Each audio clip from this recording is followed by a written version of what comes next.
Welcome. Today's topic is dissertation and research writing.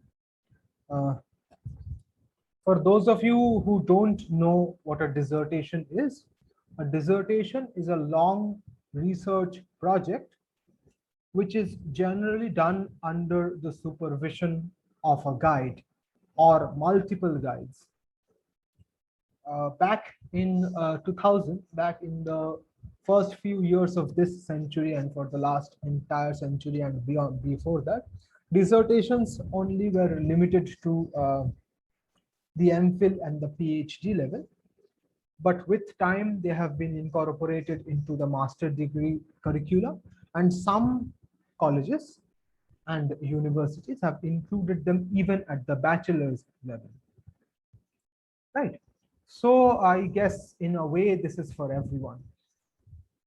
So what exactly is a dissertation and how exactly do you write one? Now, before you write a dissertation, you have to understand that a dissertation is preceded by a thesis proposal or a dissertation proposal, which is a short version of your thesis, if you may say so. Now, yeah, it's back. Right. So I have to omit this part as well. Anyway, thank you, Shrija. Right. So I was mentioning how your thesis, I'll be using the words dissertation and thesis interchangeably, though there are very subtle differences between the two. We will come to that later. So a dissertation, we have to first learn how is it different from a research paper. Well, first of all, in length. A dissertation is generally 10,000 words for a master degree dissertation. 20,000 to 30,000 words for an MPhil dissertation. Yes, Shubham Chaudhary says in some universities, capstone is also used. It's a very rare synonym, but yes, he's right. What was I saying? What was I? Length, right. Thank you. So it's 10,000 words for a master degree dissertation, 20 to 30,000 for an MPhil dissertation, and 100,000, that is 1 lakh to 1.5 lakh words for a PhD dissertation. I know it sounds like a lot, but trust me, you will get there. But all of these come from the same source, which is a thesis proposal. Now, I will tell you what the structure of the thesis proposal is at first, and then I will tell you what the structure of a thesis is, which is basically just an enlargement of the proposal itself. So a thesis proposal generally starts with a list of the primary texts.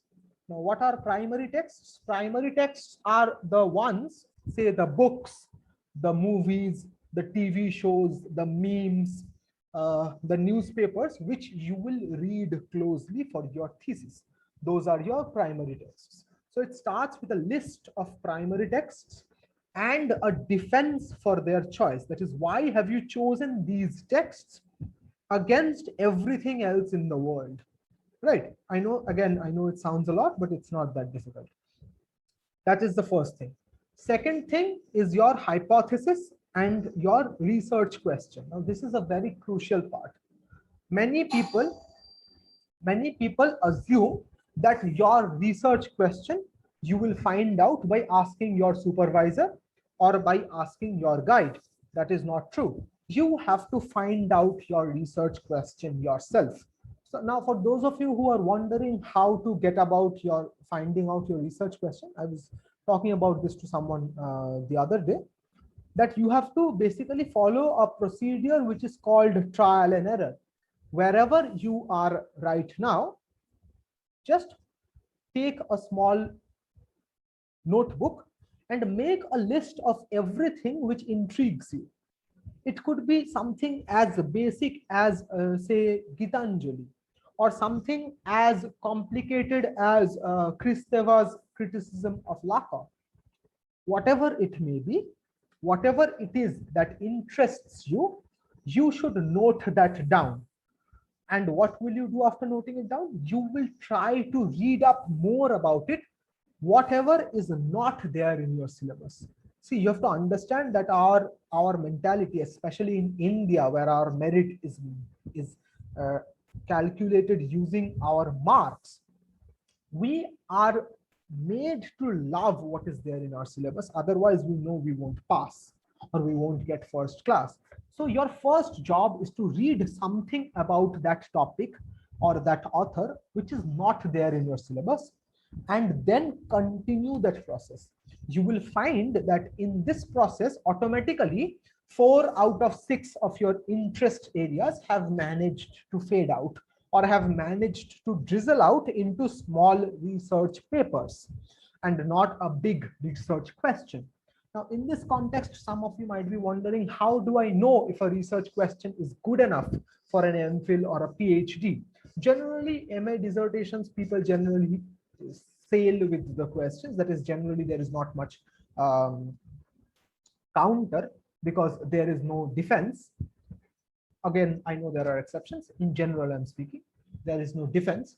But since for other courses, we have something called the defense, which is my last point for today, which I'll come to at the end of this. Since there is a defense, you have to make your research question good enough. You just cannot be happy with satisfying your guide. You have to satisfy everyone in the defense board, right? So it's an easy way to find, there is a very easy way to find out whether your research question is good enough or not. First, type out the question in Google Scholar. Type out, for those of you who don't know, Google Scholar is an extension of Google where they store all kinds of academic articles and thesis and whatever. So type out your question on Google Scholar.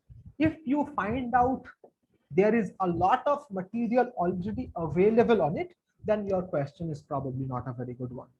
Or if you find that there is absolutely nothing on it, then also it's probably not a very good question. For example, if you want to do your PhD on the childhood of Shondip Rai, right?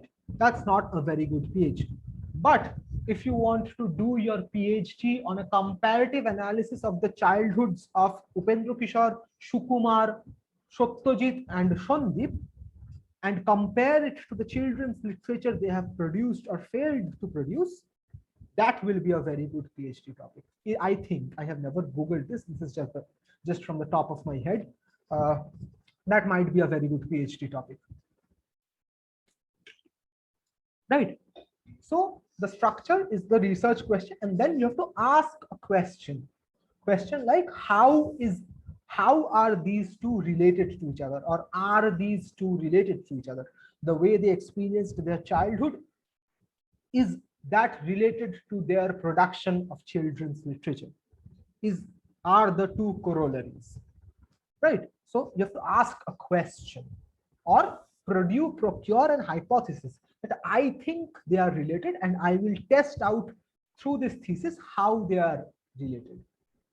Right. So you have to give yourself an opportunity to test out the obvious, what you are thinking to be the obvious.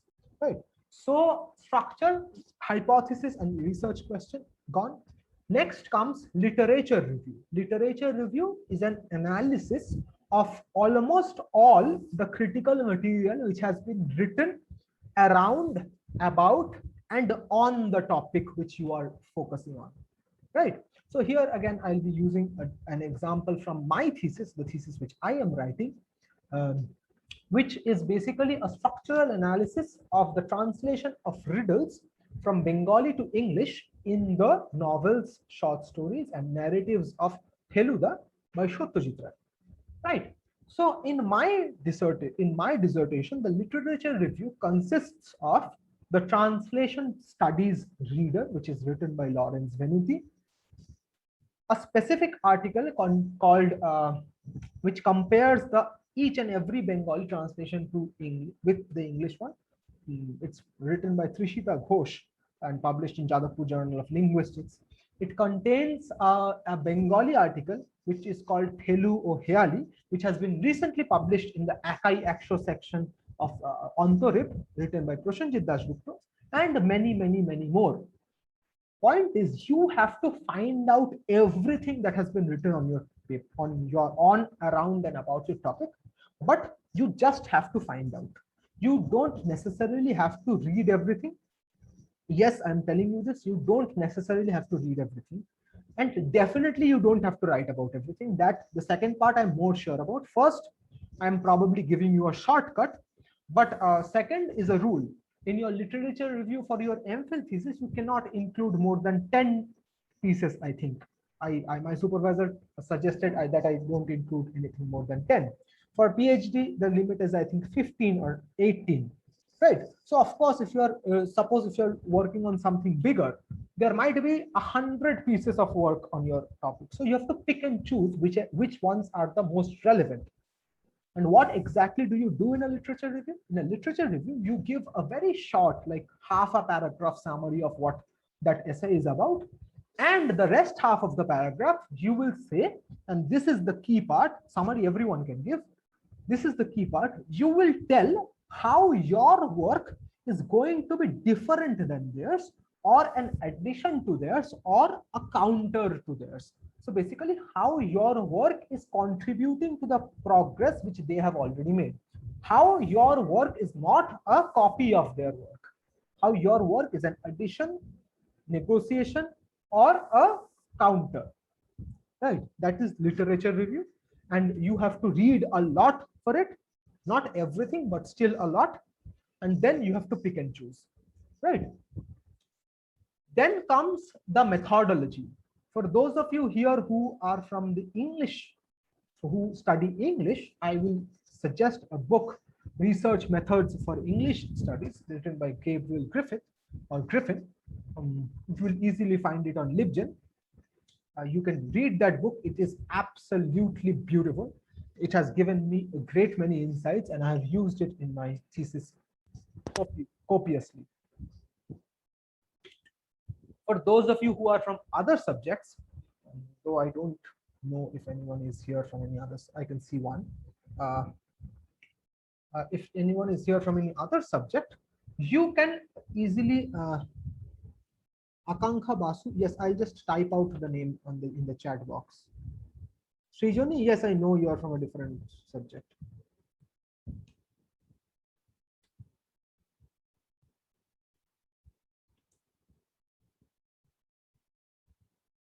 Yes, the name is Research. Yes, Srijoni, do you have anything to say? No, I guess. Okay.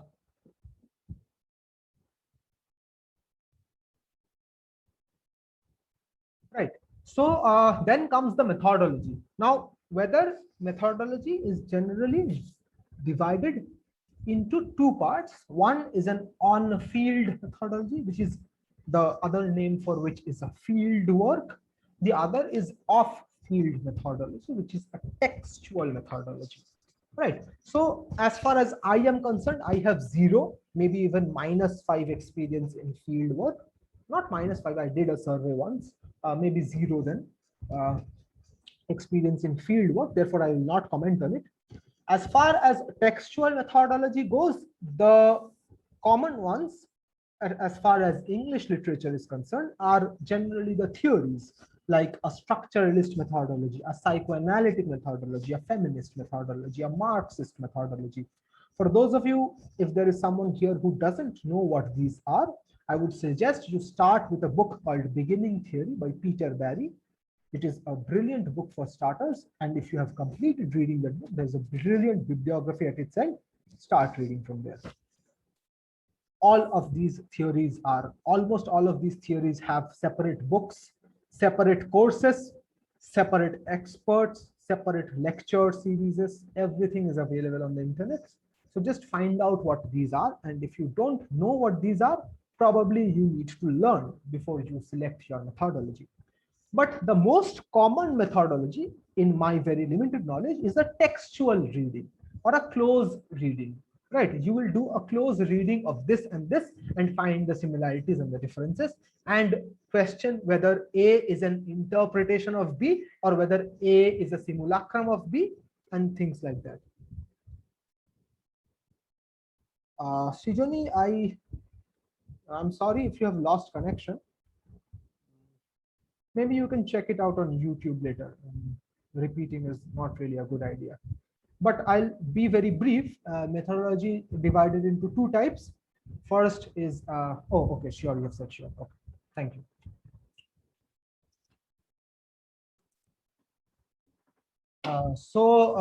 Methodology, as I told you, you have to learn about these theories to know about methodology. But if you go into something called a closed textual reading, then you will find out that that is something which all of us do, but maybe not all of us include in our methodology, because we are, after all, closely reading a text.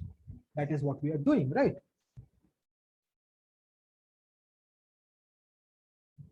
Right. So in this context, after methodology comes the very easy parts. These are the hard parts. After these is very easy. You have to talk about your limitations. That is, what are the faults in your thesis, which you will very well know. Faults of your thesis, for example, my fault, the biggest fault in my thesis is that Satyajit Ray is no longer alive. I can't take his opinion on the matter. Right. Even Gopa Mujumdar is not alive. She passed away last year. Right. Her sister Indrani is available, but she has not translated any Feluda works. Right. Chitra Banerjee, who was the first translator of Feluda stories, she has also passed. Right. So I don't have anyone who has first-hand experience in either writing or translating these works from whom I can take an opinion. That is a big limitation. The next limitation is that I don't have any formal training in translation. I'm not a trained translator, though I do have a translator's certificate. Limitations, Srijoni is asking whether limitations are necessary for all dissertations or only for MPhil and PhD. That is a good question. Even if your supervisor or guide has not told you to limit, to give your limitations, I would personally suggest that you include them. The reason is that when you defend it, that is, if there is a defense, these will come to your aid. If there is no defense involved, if you know that for a fact that you won't have to defend your thesis, no need to include. But if there is an option or a possibility for defense to happen, please go ahead and include limitations.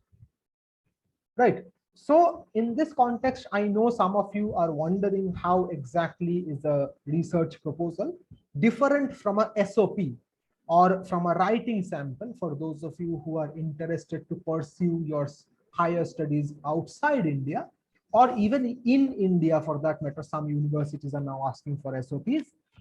For those of you who don't know, an SOP is a statement of purpose, which is generally a 1 to 2 page document, which is a personalized research statement where it's basically a lengthy cover letter.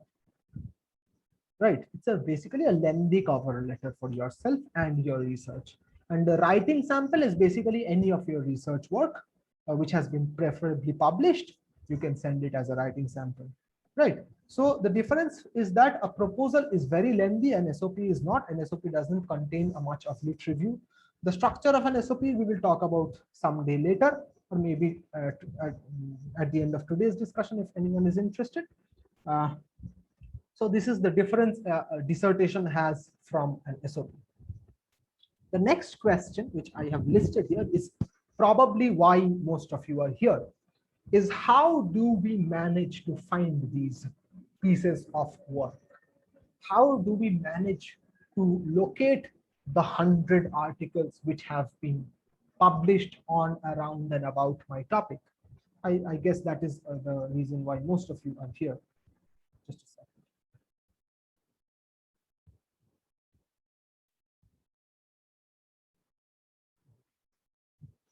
So the trick is to know keyword search, right? For example, if you are looking for translation studies, you have to give it variance. Of course, you cannot just write academic articles. Of course, you can write academic articles on the translation of Feluda. It will not give you more than 4 results. I can give you a guarantee for that after having searched that almost 100 times. At least on the first page of Google, it will not give you more than 4 to 5 good results. The rest are not, shouldn't be considered, because they are just links to buying books or links to paid blog sites, which is fan fiction. So you will not find good results or enough results for that matter. So what do? The best thing to do is read the first thing you find on the internet, because there is a reason it's the first thing you are finding on the internet, right? If you Google academic articles on the translation of Feluda, at the very beginning, you will find comparative analysis of translation, the article by Trishita. Yes.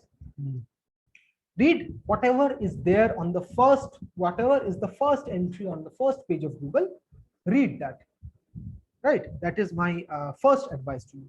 Why do I suggest you read that, even though I know it might not be useful to you? Because then you will find in that paper a section at the end called works cited or references or bibliography, which we talked about last day, which will give you links or names of further papers.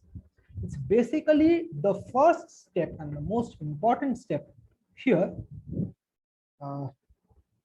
is to ensure that you get the first paper right, or that you get the first paper.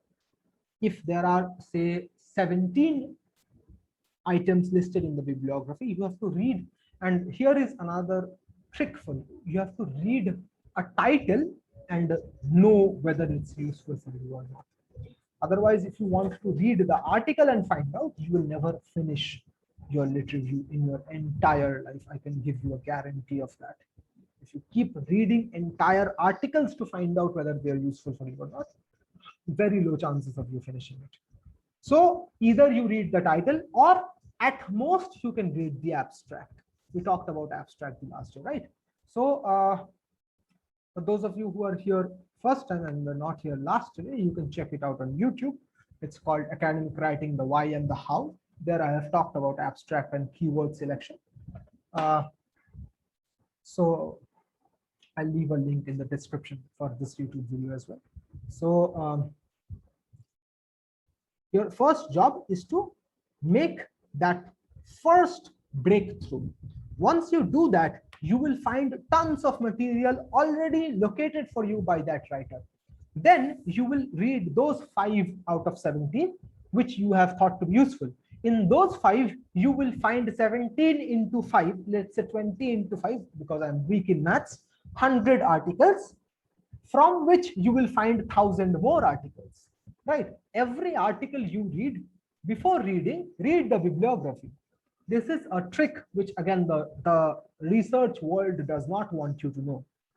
If you see that they have a good bibliography, there's a high chance, or a good works cited or references column, there's a high chance that their article is good, right? So just locate that first article, read its biblio, search those articles on Google, Academia, ResearchGate, JSTOR, right? For those of you who don't have access to these, many of you might not have access to JSTOR or ResearchGate or say Sage, Routledge, things like these.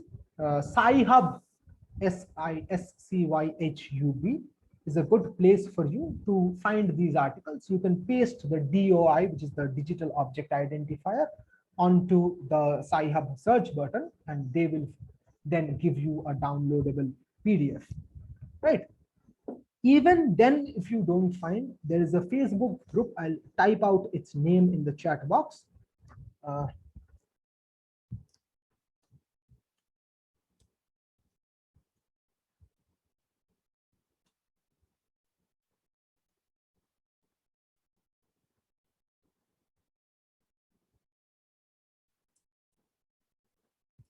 It's ask for PDFs from people with institutional access.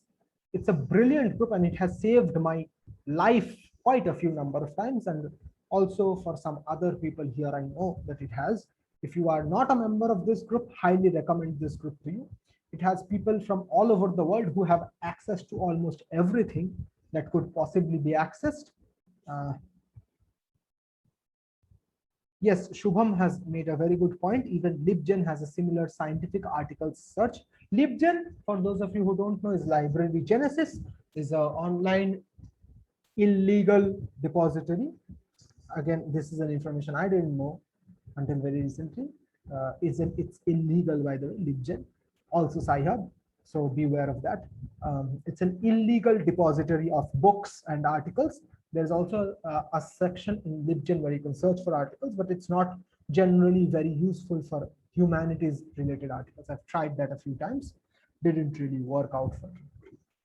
Right, so these are the sources, and even if all of these fail, you can reach out to me personally and I'll help you find your article. Can't guarantee. If ask for PDFs has failed, there is no way I will succeed. But if you are, say, apprehensive about approaching them, or are not a member, or don't want to approach them for some reason, you can approach me and I will help you. I'll try to help you. I don't have any paid access except JSTOR, but still. Right.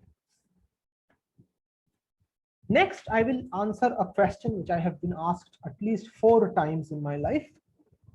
Are all papers a result of research? This is a question I have been asked many times. Are all papers, that is academic papers, a result of research? The honest answer to this is no. All papers are not a result of research, and the moment you start doing research on your own, you will understand that. It will take you just 1 day of solid researching to know that not all articles are products of research, right? Therefore, what you can do is you can eliminate articles.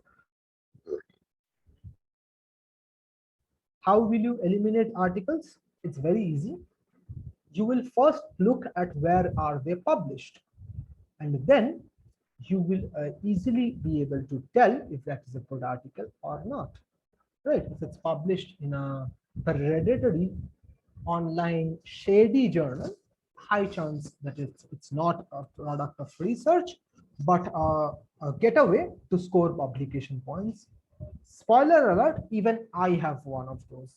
It's not a product of research and I'm not proud of it, but I did what I had to do because I needed my publication points. And every academic, though most of them will not admit this, has done this in their initial days.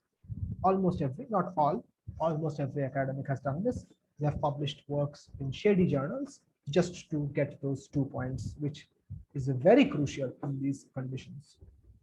Right. So no, all papers are not. You have to find out which papers are results of research, but in general, all dissertations are results of research. Some are good research, some are bad research, but it's a result of research nonetheless. Next, I will talk about what do you stand to gain if you get to do research, right? So in universities like Jadavpur or Presidency or even Calcutta, there is a position called research assistant, which is for which you have to be postgraduate and you have to have net, UGC net in that subject or in a related subject. So if you are a good researcher, then you have a chance of a 1 year or more employment where they will pay you anything between 15 to 20,000 a month, and you will have access to everything that the university has access to. And the person under whom you will do this research will always write you a letter of recommendation whenever you require it. Right. So a research assistant is a good employment opportunity which you will get if you are good at research. Right. Then I must answer another question which people have often asked.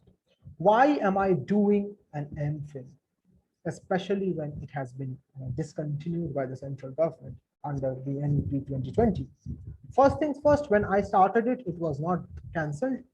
And even then, even after it was declared that MPhil stands to be cancelled or will be cancelled, most of you don't, I don't know how many of you know this, it has not been implemented yet.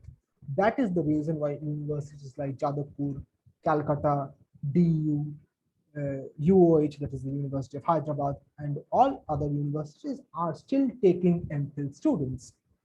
But then you might wonder, why are people enrolling in them? Because people know that they will not be granted anything.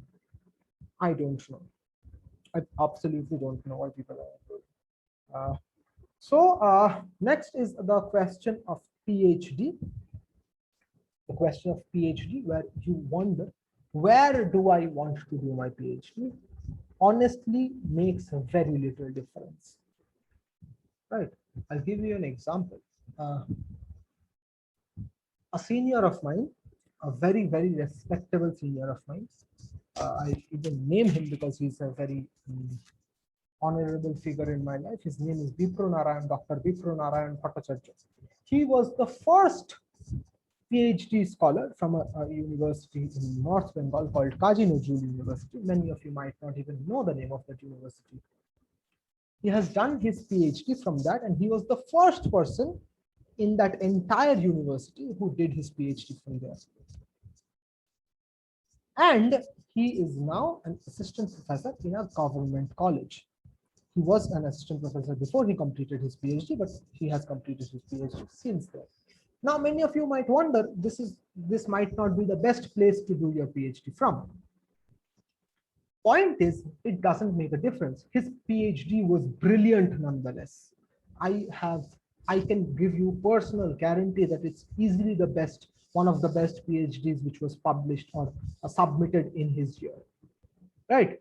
It depends on how eagerly are you willing to work, and whether you do your PhD from West Bengal State University or the University of Oxford, you will still get 25 points in CSC or 20 points in the Delhi University ad hoc panel. They are not going to give you even half a point extra for doing a PhD from a very good institute. Or in this context, let me mention that there is nothing called a good or a bad institute. There are institutes with higher rankings and institutes with lower rankings. That's it. Reputation also exists, but stamp doesn't matter all that much. Of course, I'm not disregarding the value of a good academic institution. It always matters. But if your work is very good, it won't matter where your PhD is from, as long as you have a good supervisor. The choice of a supervisor is very crucial. In this context, let me mention that the choice of a supervisor is not a choice you make after you have been admitted. This is a common misconception which people have, that you choose your supervisor after you have been admitted. It's not the case in 9 out of 10 cases, especially for a PhD. Right. So I want to do my PhD from, say, X department of Y university, and therefore I have had a conversation with Professor Z over there. Right. And Professor Z has told me that they are happy with my work, but they will never directly tell me that they are willing to take me. The point is, if you're willing to do a PhD in India, especially if you're willing to do a PhD in a place like, say, JNU, Jadavpur, Presidency, the IITs, right? Or say even the University of Delhi, the University of Hyderabad, Jamia Millia, Vishwabharati, the central universities or the top ranked universities, it is always advisable that you look up their faculty profiles, find out who it is who can be your guide, approach that person via email. There is an email etiquette to that as well. I will come to that a little later. Approach that person via email and ask them whether you can be their potential PhD scholar or not. Don't ask that in the first email itself. I'll come to that in a bit. So say, for example, you want to pursue your PhD under say under Dr. G.J.V. Prasad in JNU. I'm using his example because he has now retired. and I can safely use this example now. Say you want to do your PhD under Dr. Say you want to do your PhD on regional literature, right? And you have chosen Dr. G.J.V. Prasad as your potential supervisor. High hopes, I know, but still. So you send him an email. What do you say in that email? You say things like, sir, I have three things you have to say. First is that you are aware of his or her or their academic profile. Second is that you are interested to work under them, be it in whatsoever capacity. And third is that you have a proposal on which you would like some feedback. Okay, three things. First is that you are aware of their academic profile. Second is that you would like to work under them in any capacity whatsoever. Third is that you have a proposal on which you would like their feedback.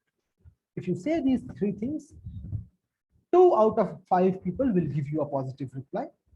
The third and the fourth people will give you a negative reply, and the fifth person will not give you a reply. Generic statistics, I know this varies from person to person. So the 2 people who will give you a positive reply, you have to continue your perseverance with them. You have to continue talking to them over emails. If possible, meet them, talk to them, see what suggestions they have to give. And after, say, 6 months or even 1 year, when there is an opening, they will be there in the interview, and when their opinion is asked, they will recommend you. And if someone is recommended by a professor, they are automatically selected. Right? Not always, but generally.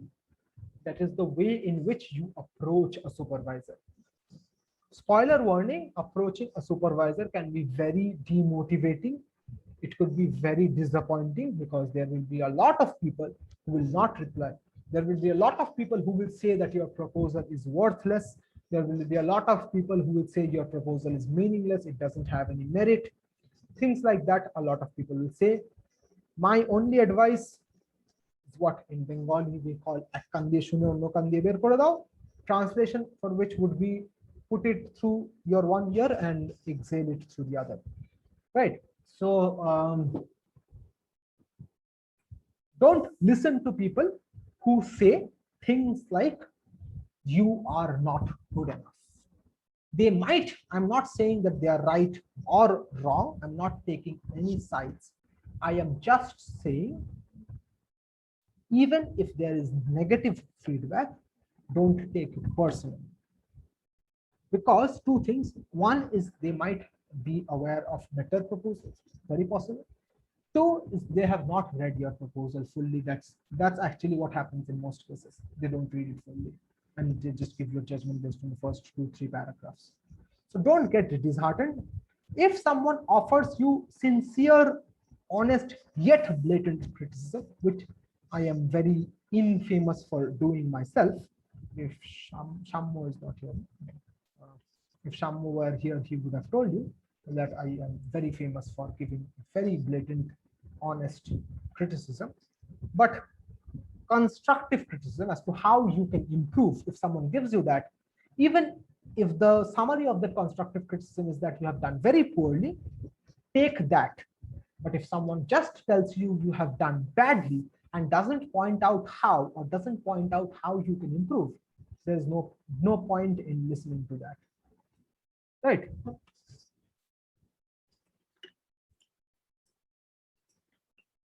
I'll take a small pause here. If anyone here has any questions, you can field them now, because I only have just one more topic to cover.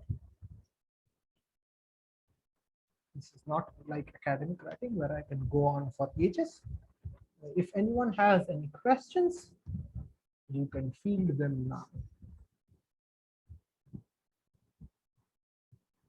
Types of references. What references are you talking about, Shubham?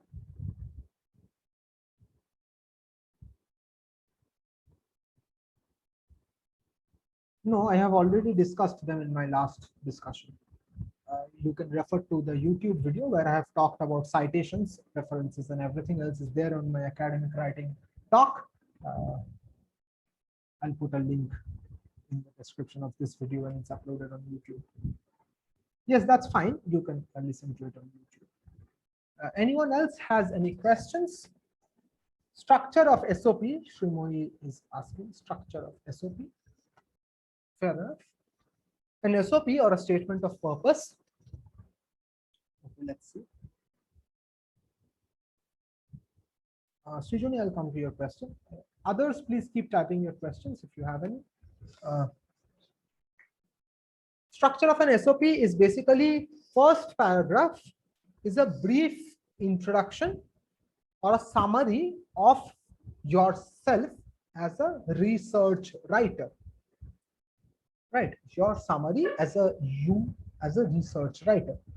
Second and third paragraphs, your primary texts and your research question, followed by a names of a few pieces from your literature review, only names, followed by the place where you're applying, why you think that place is good fit for you, followed by your research achievements. Like, I have published a paper related to this topic in this journal, which I think will contribute to my research. I have done a research assistantship around this topic last year, which I think will contribute. And the last paragraph will be the choice of, preferably the choice of a supervisor with whom you must have had conversations. You can't just write the name of any supervisor. You have to have conversations with that person, and that person has to show at least some interest. Name of the supervisor, and that you have had communications with them, and that they have shown interest in you. This is the common phrase, they have shown interest in my work. This is generally the structure of an SOP. I have a very good SOP with me. I'll share it. I'll put a link down in the description. More questions? Right, Srijoni is asking, when we are including limitations in our thesis, should we put them in a separate page with a separate heading? Separate heading, yes. Separate page, no. I would say that include your limitations at the end of your conclusion. No need to put it in a separate page, but you can use a separate heading called limitations. Purba Ghosh is saying, any tips or suggestions for doing well in MPhil PhD entrance interviews? That's a good question. It's a very good question. PhD and MPhil procedure is you submit your application with or without a research proposal. And then the interview panel reads your research proposal. For universities like Jadavpur, you just have to submit an SOP, and then they read your research proposal in the interview. For universities like Delhi, the University of Delhi, they ask you to submit your proposal upfront, and then they read it beforehand. At least they say they do. So the key to doing well in MPhil PhD interviews is, first, be honest. That's the golden rule. If the interviewer is asking you about something which you have no clue about, just be upfront, honest about it, and say, I don't know. No one, even during your thesis defense, no one expects you to know everything. In fact, people will deliberately ask you twisted questions to make sure whether you are honest or not. People might even make up names of articles which don't exist and ask, have you read such and such article? Now, what some people do is, even though they definitely haven't, they just say yes. And then the person knows that this is not possible because this is a name that they just made up. This has actually happened to one of my friends, not friends, acquaintances. They caught it, thankfully, and said, I don't think such an article exists. To the best of my knowledge, such an article doesn't exist. But you see my point. That is, the golden rule is being honest. Second is, get someone to demo interview you. Get your friend, your senior, or it will be best if you can get someone from your teaching faculty to do a demo interview for you, where they will ask you all kinds of questions. Or you can just take up a copy or a notebook or your Google Docs and list the questions that you could be possibly asked in an interview and write down their answers. This way, you will have less anxiety going in for the interview. Also, I would suggest that you modify your proposal according to the universities you are applying it for. For example, if you're applying it for the University of Delhi, you might consider writing it in a proposal that the Nehru Museum or the Nehru Library will be of great help to you. If you're applying in a university in Kolkata, you might mention the fact that National Library will be of great help to you. See my point? Prepare for the interview as best as you can. Only include those articles, write about those articles in your lit review, which you can preferably speak out on or speak on, I'm sorry, which you can speak on for 1 hour. Each article, if you're able to speak on each of those articles for 1 hour, you will have no problems. They will ask you very, very detailed questions about the articles which are included in the literature review. Don't be scared. Purva Ghosh is, I've answered this. When we are doing our citations, can we put in text citations or we just, yes, in text citations are mandatory. In text citations are absolutely mandatory. Yes, I'm coming to defense. Defense is my last point. I haven't come to it yet. Defense, I'll come. I haven't defended my thesis yet, so I don't know whether I'm a good person to talk on this. But let's see. Yes, you should include an in-text citation and a corollary works cited entry to answer Srijani's question. Purva, you're very welcome. Srijani is asking, please give some tips about defense. Before I go to defense, there is another thing which is called the submission. Before you submit your thesis, again, these are things which no one tells you because apparently you are supposed to know. You are expected to do one paper presentation on the topic of your dissertation, right? Say my topic is translation studies. I am expected to do one paper presentation during my 2 years of MPhil on translation studies or on Satyajit Ray or on Telugu, which I have not yet managed to do because I only came to know about this a week or a couple of weeks back, right? That I am supposed to do this. No one will tell you this. You are apparently supposed to know. How, I don't know. And why are we supposed to know that also, I don't know. First is you are supposed to do one research paper presentation at least, and preferably a paper publication as well on or around that topic, right? First thing. Second thing is before you submit, you must have your thesis proofread by some professional, not your friend. By a professional proofreader. It is mandatory in most universities and recommended in the rest that you have your thesis proofread by a professional proofreader. For that, you have to pay quite a hefty sum. So be prepared for it, like almost 15 to 20,000. Some people charge 1 rupee per word. If it's a PhD dissertation, it might even cost you 1 lakh. I don't know. Probably if it's a huge number of words, the rate will be less, but it might cost you a lot of money. Compulsory proofreading is essential, and plagiarism check. If you are registered in a, again, good university, they will give you free access to their Turnitin. Turnitin is easily, I think, the best software for plagiarism detection, where your thesis has to procure a plagiarism percentage of less than 10% in some universities and 6% in others. 6 to 10%.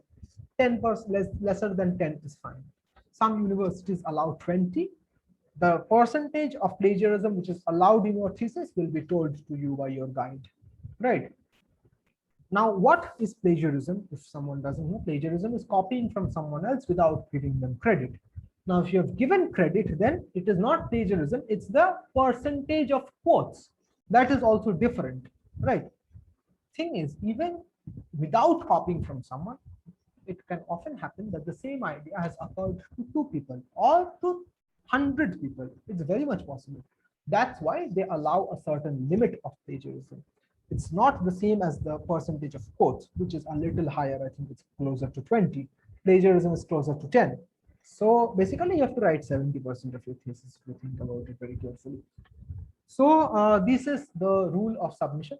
You have to submit your multiple copies of your thesis, one to your supervisor, one to your RSE. RSE is your research advisory committee. You will come to know who they are as and how you go along. One copy you have to keep for yourself to upload on Facebook, things like that. And now coming to defense.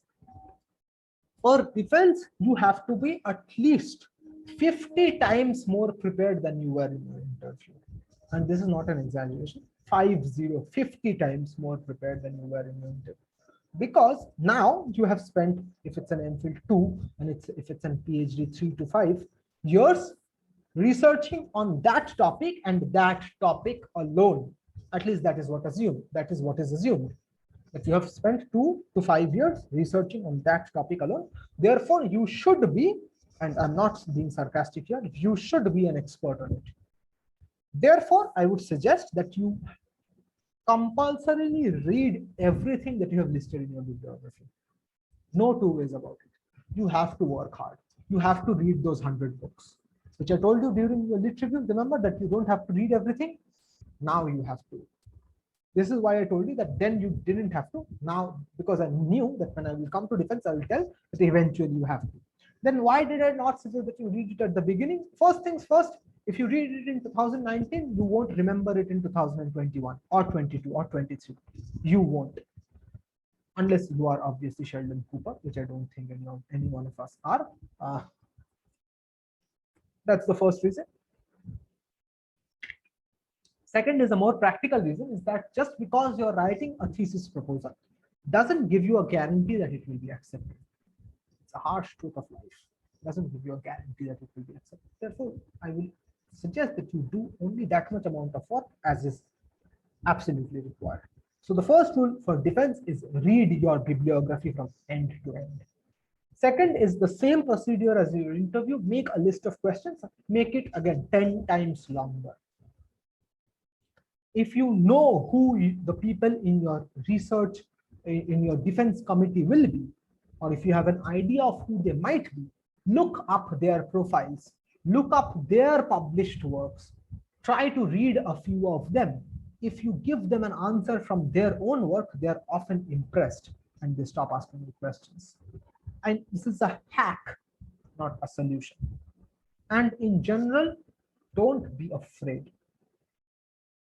Even the defense committee will, and this is again a practical thing which the research community does not want you to know, the research committee or the defense committee will have more problems with you should you fail your defense than they will if you pass. Because if you fail, they have to keep on giving you chances until you pass. So you understand that the ultimate aim is to, ultimately they will pass you, hopefully, or you will get an extension, something like that will happen. In this course, nothing will happen to such, nothing such will happen to any of you. But say, for example, you fail your defense once. Even sometimes even great people fail their defenses. When Jacques Derrida went for his PhD defense, his defense committee did not understand what he was talking about and almost failed him. I think this is an anecdote which almost everyone knows. So don't be disheartened. You are probably the next Derrida. So I'm not joking. Absolutely not joking. It might very well be the case. Shubham has said something. That is a brilliant question, Shubham. Shubham has asked, in the worst case scenario, if someone has already published the exact work then I was supposed to publish, what to do then? Change your topic, my friend. Just change your topic. You can't do anything about it. There is absolutely nothing you can do about it. I'm really sorry to tell you, you can't do anything about it. That person had an idea before you and executed it before you. Therefore, it's a first come, first serve show. You can't do anything about it. Anyway, Is there anything else? Srijoni says, uh, basic structure. Okay, let me just check my WhatsApp. I'm sure I have sent it to someone or somewhere.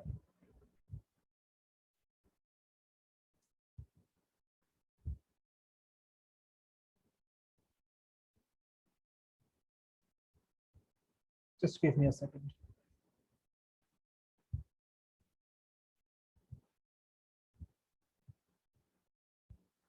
My phone is betraying me at this very crucial hour. So you have to give me more time. That's not it.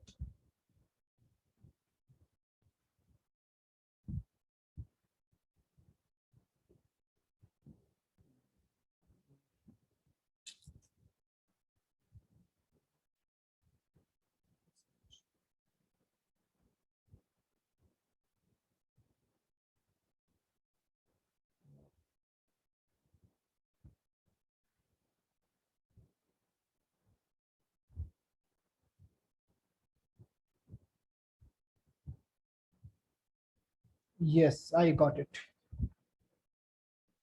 What I'll do is I'll join the Zoom meeting from my phone and I'll paste it.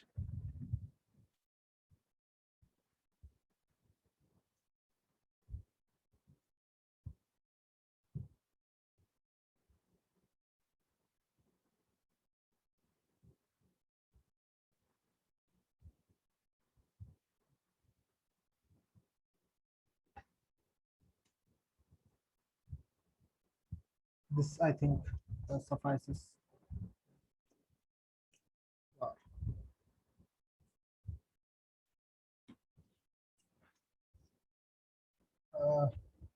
I'll also put this in the description section of my, what do you call it, video.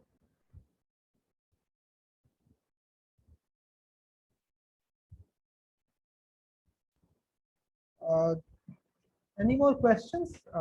I think it's time for us to wrap up. Oh my God, it's been an hour. I thought this will be a half-an-hour session. If anyone has any more questions, please type them or unmute yourself and speak. Otherwise, we will bring this session to a close.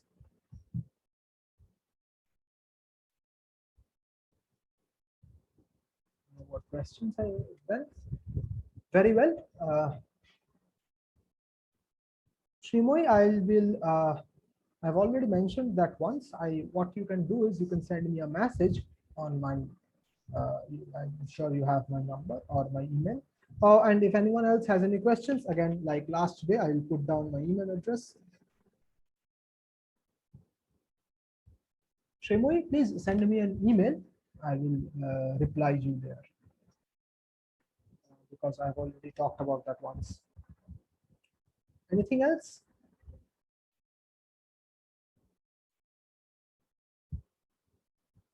Exactly where do we put in the theories that we use in our thesis? In the methodology, in the methodology section.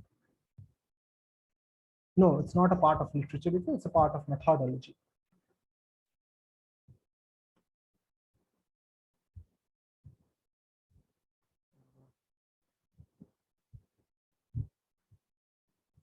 Anything else?